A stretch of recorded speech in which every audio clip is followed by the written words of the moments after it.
Let's do it. How it works. So we're already recording. So essentially, everybody joining us is going to have a chance they can ask you questions and talk. So you have what, like 23 minutes? Is that what happens? I've got until 3:05 to be exact. So. All right.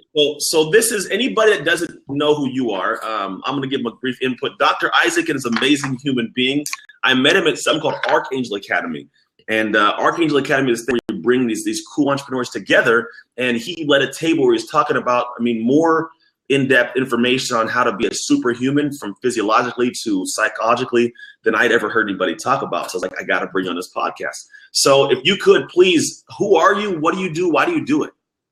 Thank you. Yeah, well, I'm Dr. Isaac Jones. I run the largest virtual health consultancy in the world.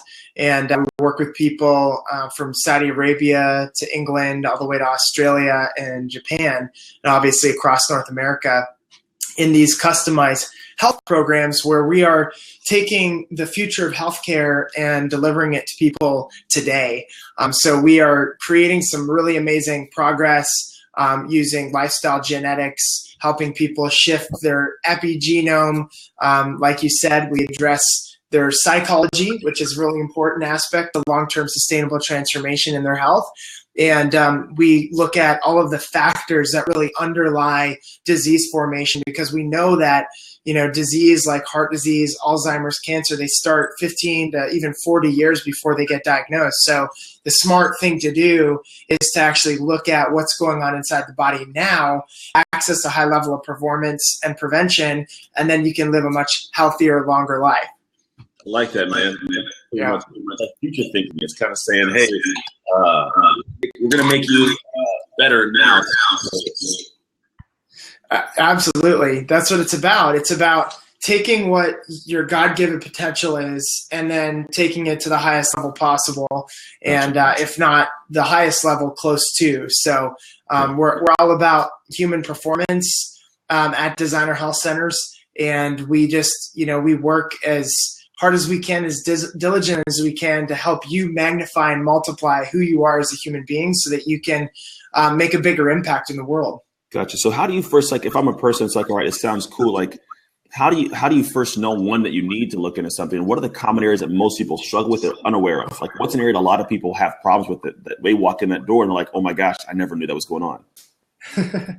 Yeah, the majority of people, I'll just give a perfect example. This morning, we had a woman in California that I was on a call with who was dealing with some really low levels of energy. She was overweight. She was dealing with weight loss resistance. She was trying to lose weight, but she just couldn't lose weight. And she's an entrepreneur. She runs her own fashion line, actually. And, she's a very successful individual. And she has some hormone challenges going on. So, the logical thing is to test your hormones, right? If a guy's dealing with heart disease, the logical thing is to test your cholesterol. If you're dealing with cancer, the logical thing is to look at some of the immune factors. The reality is there's what's logical, and then what the medical community will test. And then there's what's actually the truth of the things that are driving those factors that are kind of like underneath the surface. I like to look at it as I believe that the body is like a high performing vehicle, like a Lamborghini or a Ferrari or a Bentley or Maserati. So you've got your beautiful car, and a lot of people, they see the oil lights on, they may feel a little bit of lower energy, they have a little bit of a headache, or they have some hormone dysregulation, or they've got some sort of symptom. That's the oil light going on. And what you would do if you owned a Maserati or a Ferrari or a Lambo is you would bring it into the mechanic and make sure that any lights that are on the dashboard, are taken care of. But most people in society, they drive their car into the ground. They drive their body into the ground, and they look at these common lights as these lights on their dashboard, the symptoms that they're dealing with as very very common, and they are common, but they're not normal. And there's a difference between what's common and what's normal. So individual this morning, the woman was like, okay, well, why do I have hormone dysregulation? Why am I dealing with weight loss resistance and low energy and this and that? Her husband was asking why, his father was dealing with such high levels of cholesterol that was leading to some heart disease, etc. And whether it's a male or a female, there are underlying challenges that drive these problems. And so the various factors that exist is what we call inflammation. Inflammation is what drives a lot of the disease and dysregulation inside the body. But you have to ask, what is actually driving inflammation? And that's where we get into the gold. That's where I get the results that I get. That's where I'm really creating some unbelievable transformations in people. Now, before I get into that, I do want to say that there's different irreducible minimums of optimal health. When it comes to physiology, there's 3 irreducible minimums. There's toxicity, there's deficiencies, and of course there's psychology. And all of this is what they call epigenetic factors, or various environmental factors that will dictate the expression of your disease genes. So everyone, if you just think of this as like a bullet in the chamber of your gun, the bullet in the chamber of your gun might be cancer, might be heart disease, might be Alzheimer's, might be hormone dysregulation, might be chronic fatigue or fibromyalgia. And the trigger on the finger is your lifestyle and the environmental factors that will determine whether the trigger is pulled. So everyone has genetic susceptibilities. My genetic susceptibility is to heart disease and, believe it or not, obesity. And because of the things that I have uncovered on lab tests, I am creating an optimal epigenetic environment in and around my cells so that those disease genes don't get triggered, right? So that exactly, exactly. So what are those? Again, the irreducible minimums are, there's 3 of them: toxicities, deficiencies, and abnormal psychology. And so the number one thing that we want to do is to create purity within our bodies. And today is a crazy day and age in which we live. There's over 100,000 new toxins and chemicals that have been brought onto market since World War II. And there hasn't been a ton of tests on how they're affecting all of the human systems of the body, like your nervous system and lymph system and immune system, etc. But the research that is coming out about how these toxins are affecting our body is devastating.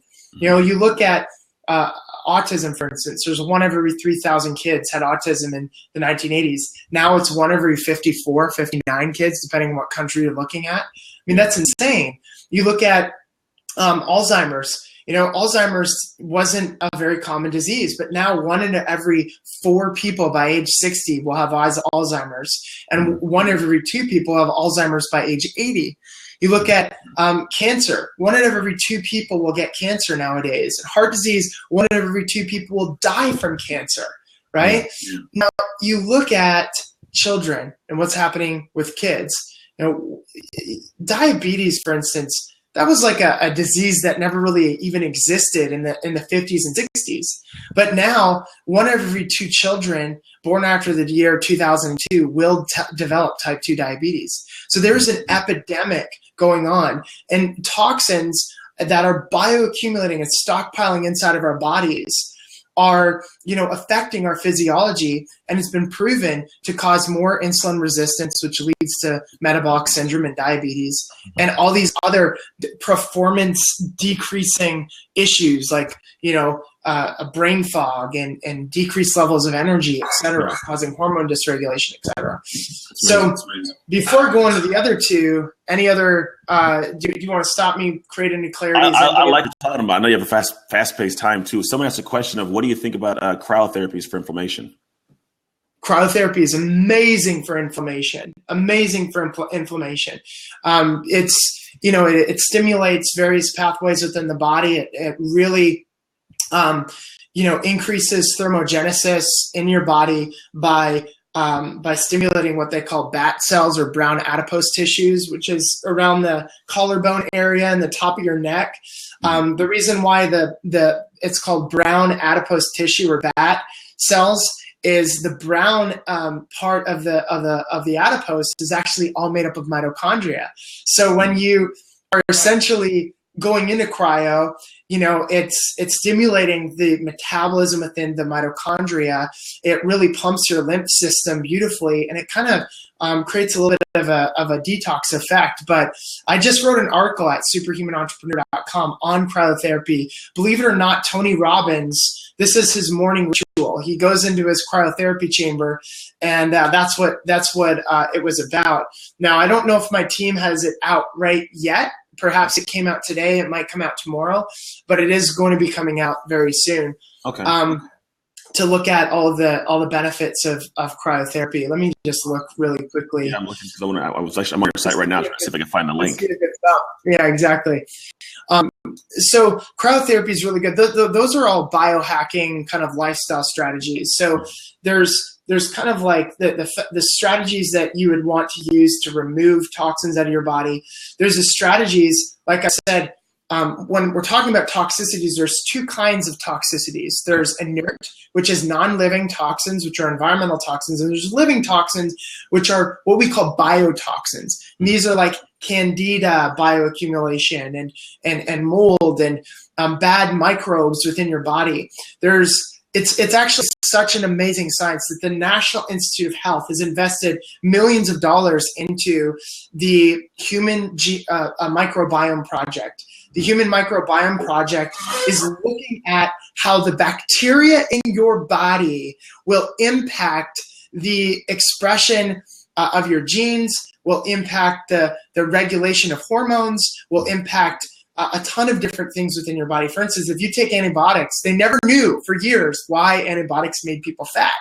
One of the side effects is that antibiotics makes people overweight. Well, it wipes out certain bacteria in the gut that communicate to hormones to tell your body that you're full. So if you don't have that hormone signaling from your gut to your brain, then you overeat, or you're not getting that satiety signal anymore, right? So there's some really interesting things coming out with that. But biotoxins, environmental toxins, make up the category of toxicities. And it's really important to address that, to create purity, to create a healthy microbiome, to remove and purge toxins out of the body. And those are some of the key components to really maximizing your health moving forward. Do you have any other questions in there? I don't think I even have a question that makes clear sense of all this stuff, but I get what you're saying. Like, I can make thoughts of it. I'm assuming when this is done, people are going to be contacting you because they're going to have better questions than I can even imagine. Because I feel like it's going to be stuff where they're going to individually have like, well, I've tried this. What about this? And thoughts on that. And what can they do? Yeah. I think the next question I have is, what do you do after this? I know we're going to go to the next one of psychology before you get off, but like, how do we start that process of working on these efficiencies, working on the toxicity, and that kind of stuff? Really the easiest thing to do is, to sweat and to eat healthy food and to sleep healthy. So if you can get your sweat on, if you can eat healthy, and if you can get good sleeps at night, and I'd throw in, stay hydrated, like drink a lot of really, good amount of water throughout your day, half your body weight in ounces of water per day. That's going to be really important. So there is this concept of, nutrition, that there's a lot of different, strategies around nutrition. I recommend just, when you look at all the genomic data that's out there, I'm a genetic lifestyle expert, and we do lifestyle genetics, where I take your genome and figure out what is the best diet for you, what is the best fitness, because everyone's different. And 21st century healthcare is really all about customized healthcare on lab tests, looking at your genome, etc. And if you can customize your genetics in a way that will really enable you to maximize your highest level of potential to burn fat. Like, I'll give you a perfect example, low carbohydrate, ketogenic diet. She's eating paleo. This woman in California I was working with, she ends up gaining weight, right? Genetically, she has around 5% of the population. She has a gene, abnormality that turns saturated fats into adipose tissue. So as soon as we moved away from more of a ketogenic, high-fat diet to more of a Mediterranean diet where it's focused on poly and monounsaturated fats, bam, that's when the magic happened. She lost all this weight, and there was some really great progress there. And a lot of people can not even know that. They can go off what they read on, Men's Health Magazine, Women's Health Magazine, and be doing something completely wrong and not knowing it. Well, that was what, for years, I was doing the same thing, like recommending, hey, you got to go low carb and, eat lots of healthy fat, et cetera. But there's certain population groups that just doesn't work for. My wife is African-American, and she just does not do well with dairy. I do well with dairy. My background's more European. Her background's more African-American. So, that's challenging for her. So there's certain things in her genome ancestrally that she's been conditioned to do versus, for mine. So, there's some really, really cool things there. But when it comes to psychology, before I move on, deficiencies, this is another major issue. Most people are consuming foods that are really driving problems with deficiencies within their body. There's an immense amount of stress on them. The stress that they experience depletes the body of all these micronutrients. The amount of the amount of drugs that society is on depletes the body of micronutrients. Like oral contraceptives, women that are on oral contraceptives, or if you're on serotonin reuptake inhibitors, antidepressants, or Adderall, all of those affect micronutrient status inside the body, can deplete B vitamins and amino acids and minerals. And you wonder why you're getting all these symptoms or you're dealing with all these issues. It's because of all of these other, side effects of taking the medication and what it does to micronutrients in the body. So, consuming a micronutrient-rich diet is so important. Consuming foods that are really, elevated in micronutrients is really, really important. And the best kind of goal that you should have is to try to eat as much organic food. And if you're on a budget, then you want to be at least going to environmentalworkinggroup.org, which is ewg.org, or Google EWG Dirty Dozen, EWG Dirty Dozen, and just stay away from those 12 foods. And then there's the Clean 15. So you definitely, for the Dirty Dozen, you definitely want to be consuming organic. And for the Clean 15, you don't necessarily need to be consuming organic. It's better always to consume organic. But for the Clean 15, if you're on a budget, that can help.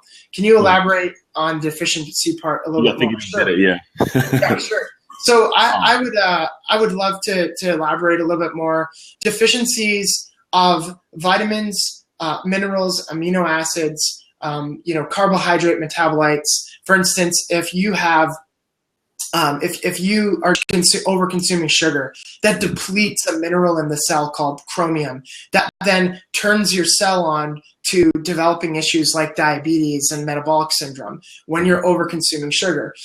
So that's just an example. When somebody goes on oral contraceptives, B12, B6, folate, other B vitamins will typically be depleted. When some people are on aspirin, for instance, like painkillers, non-steroidal anti-inflammatories, what NSAIDs do is they deplete your body in glutathione. Glutathione is your body's most potent, most powerful antioxidant. That is the strongest detoxification antioxidant that there is. So that's something that I feel would be absolutely essential for you to try to stay away from or minimize if you can.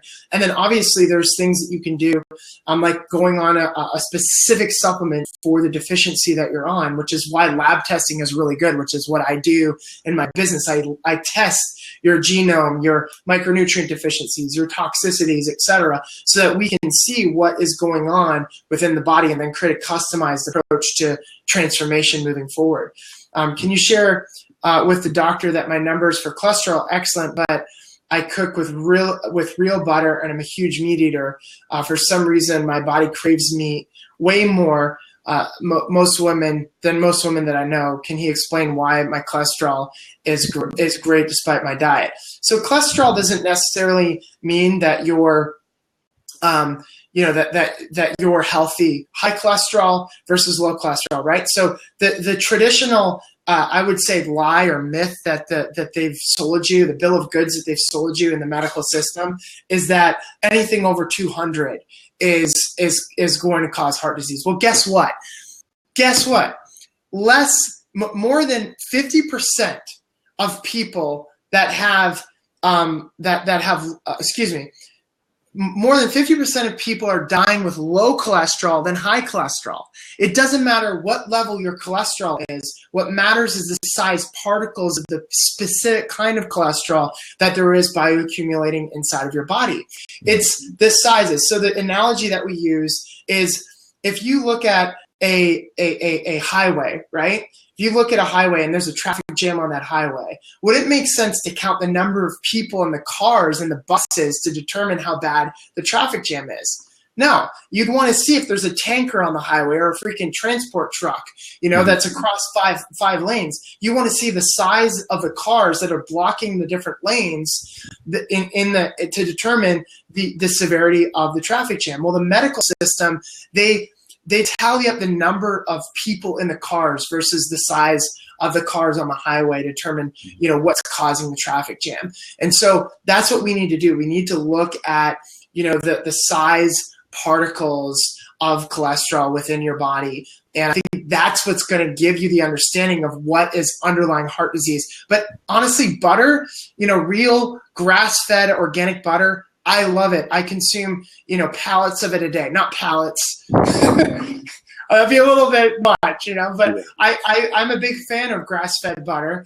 I'm a big fan of grass-fed ghee, organic ghee. Whenever you start eating conventional, I almost call those non-negotiables. You should not be consuming conventional dairy as much as you can. You're going to be consuming it when you go out to restaurants. So at least at your house, try to keep it so that you're not consuming a non-organic dairy. The meat, there's a lot of research out there that shows that grass-fed meats in moderation can be very beneficial for you. The reason why you're probably craving meat is because you have a deficiency.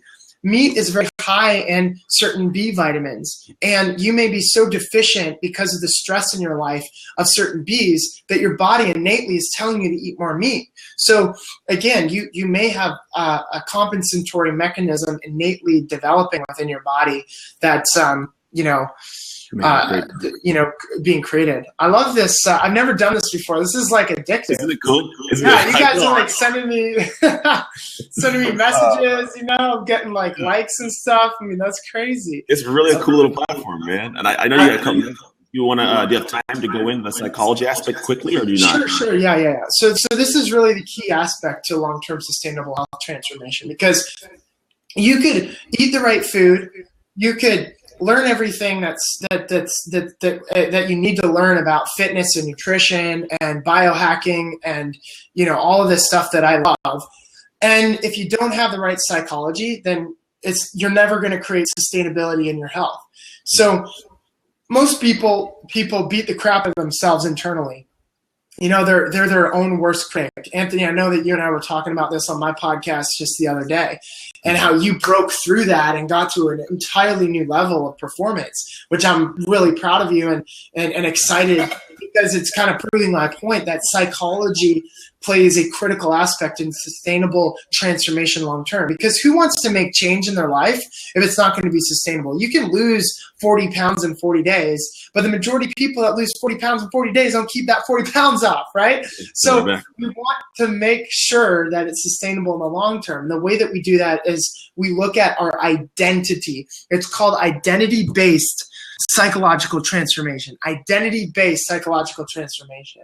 And identity-based psychological transformation is focused on how you view yourself. So if you are looking at yourself as someone that is fat and ugly, then the unhealthy lifestyle habits will essentially be supporting you in creating that kind of a a lifestyle. You know, people, they beat themselves up internally. Of course, they're going to be eating sleeves of Oreos at night and opening up that Haagen-Dazs while they watch their favorite television show and escape from reality, right? So psychology is essential. And the way to shift that is through two things. Number one, your social influences. If you're around negative people, if you're around, you know, people that are bringing you down or that, you know, are unfortunately creating, you know, challenges in your life emotionally and physically, if they're eating McDonald's, the likelihood of you eating McDonald's is very high, right? So, you know, you want to shift your social circle. That will immediately shift your identity. And some people find that in a church setting. Other people find that in community groups. Some people join like cycling clubs or running clubs or a gym and they do group trainings. Some people do yoga and they start meeting people at yoga class. Whatever you can do to start getting around other people that think differently to help you shift your identity is going to be crucial. That's the number one thing to shift your identity. Number two is really implementing positive psychology. Everyone screws up. I screw up. Anthony, from time to time, probably once a year or so, messes up. I screwed up this. I was late on this just now. There you go. So what you want to do is you want to reinforce the positive behaviors that you're making as small as they are, and you want to set yourself up to win. So if you say, I want to start developing the habit and the identity of being somebody that's fit, then what BJ Fogg, the researcher from Stanford that really is a researcher in habit transformation and identity-based habit transformation, what he says is that you want to be creating wins so small that your brain would think, or goals so small that your brain would think, this is so easy, I can definitely do that. So an example he gave is, if you want to develop the identity of someone that is starting to, or the identity of somebody that is fit, or the identity of somebody that eats healthy, right? The goal for somebody that's fit might be who's never worked out a day in their life, or they don't work out, or they've gotten out of that routine, is just to put your shoes by the door and go for a walk around the block for 1 minute, 2 minutes, and come back inside. But you do that consistently day after day, guess what? Your brain starts developing the identity of somebody that exercises, that is fit, that's doing fitness-oriented activities, and then just build upon that. When we say we're going to go to the gym every day for an hour and then we only do it once a week, we beat the crap out of ourselves, even though it was so much better than what we did last week. So set yourself up to win. Even if it's small, your brain needs to think, man, this is so easy, I could do this. And then once you do it, it creates momentum. It's winning. Creates the winning psychology, and that's what's so powerful about, you know, creating more of a positive psychology. Getting the 5-minute journal and focusing on what you're doing right is essential. 5minutejournal.com and writing down what you're doing right is so important. I love it. I love it, man. All right. Well, I know you have a very busy schedule as well. I honestly am so grateful you hopped on. And you got them right at that time. So you finished right on time. So how can people get a hold of you if they want to know more information about you or how to reach out to you? How do they get a hold of you? Yeah. So if you're interested in a consultation, the initial consultation is $197. From there, we'll look at what lab tests you may want to order, et cetera. And you should just email Natalie at designerhealthcenters.com. That's Natalie at designerhealthcenters.com, spelled with an ERS for those people in Britain and Canada and Australia. So that's exactly it. Natalie at designerhealthcenters.com. And then, you know, for people that are just wanting to stay plugged into what I'm doing, go to superhumanentrepreneur.com and just sign up for our newsletter. And you can get on my podcasts, my articles and everything on cryotherapy and all the other things that we're writing about. So awesome. Dr. Jones is on fire. I love that. Thank you. Holla. Very, very beneficial. All right, man. Well, I'm going to get you back to your schedule. Thank you seriously so much for joining me out here. I appreciate this because I think you gave us more information than I know what to do with, quite possibly. But I'll be in touch. Well, I apologize if I was giving too much information. But this man. I like the fire hose. This thing is recorded, so you can go back and watch it again. Nice. All right, guys. Thank you. Much love. Have an amazing day. You too, man. Take care. Bye-bye.